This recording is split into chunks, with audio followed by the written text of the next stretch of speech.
देवा बनारस राज भगले में जाई छैया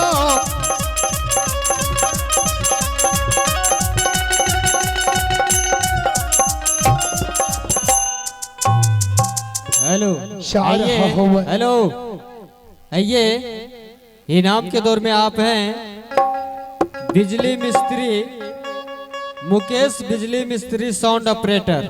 आप हैं मुकेश बिजली मिस्त्री साउंड ऑपरेटर इटाड़वा मुखिया टोला के निवासी हैं, जिनकी तरफ से शानदार 51 रुपए का दान आए हैं। उन श्रीमान को इस पार्टी की ओर से लाख लाख धन्यवाद।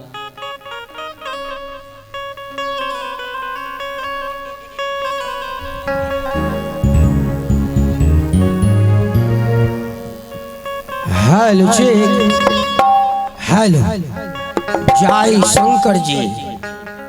ए बादशाली करता है तो शहर में नाकाबंदी हो जाता है।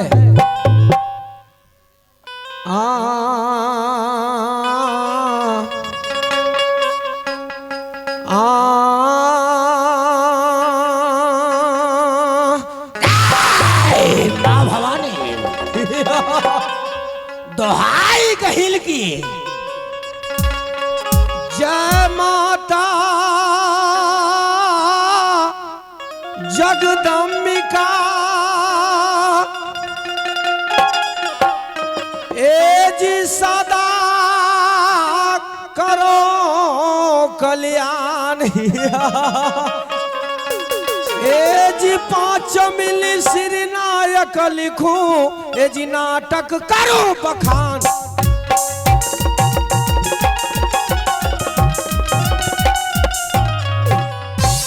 नाटक करूं बखान के है भगवती की ध्यान धरो सुमरो सरस्वती मैया जी केवल तुम्हारी आसरा हूँ माँ अनिपार लगा दे नैया।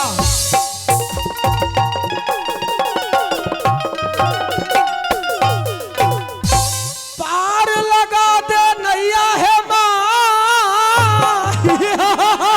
दुआई कहिल की स्वबहा बीच करवैया ए जी टूटी फूटी को क्षमा कीजिएगा गणपति लाज रखैया।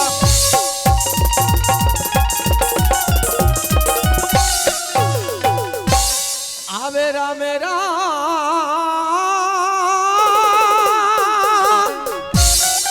दुआई शंकर जी की हो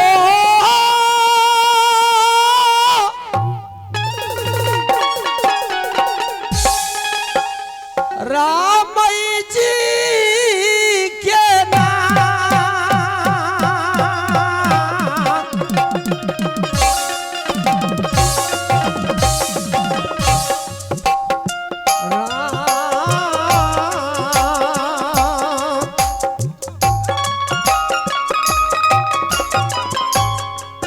राम छोरी भाजी आई जसरधा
बादशाही कर रहा है।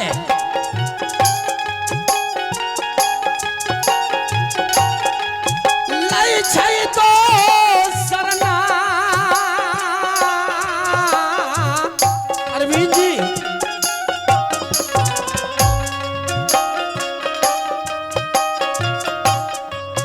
मैया भागवती जी के यो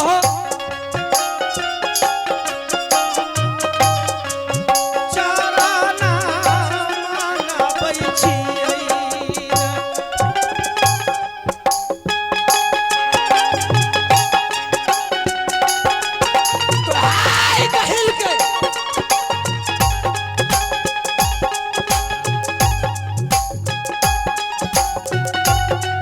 जय मां सरस्वती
जय शंकर जी।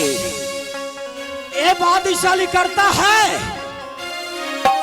तो शहर में नाकाबंदी हो जाता है।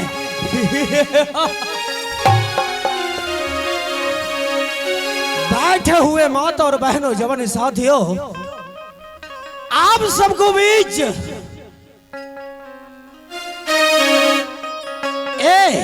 सतीश कुमार आप सबको हार्दिक हार्दिक अभिनंदन करते हैं। जो टूटी फूटी में गाएंगे अपने बच्चे समझकर झेमा कर देना है। खेला तो चालू है, खेला चालू ही रहेगा। सबसे पहले एक बेर बाबा बजरंगबली का नाम इससे जय जयकार हो जाए। खेला तो चालू है, खेला चालू ही रहेगा। मां की नाम इससे संतुष्टि ना करे। कहते हैं कि जब मंदिर में घंटी बजती है तो भगवान का होश आता है। कहते हैं जब मंदिर में घंटी बजती है तो भगवान का होश आता है। अगर भरी हुई महफिल में ताली ना बजे तो खेलने में कलाकार को जोश नहीं आता है।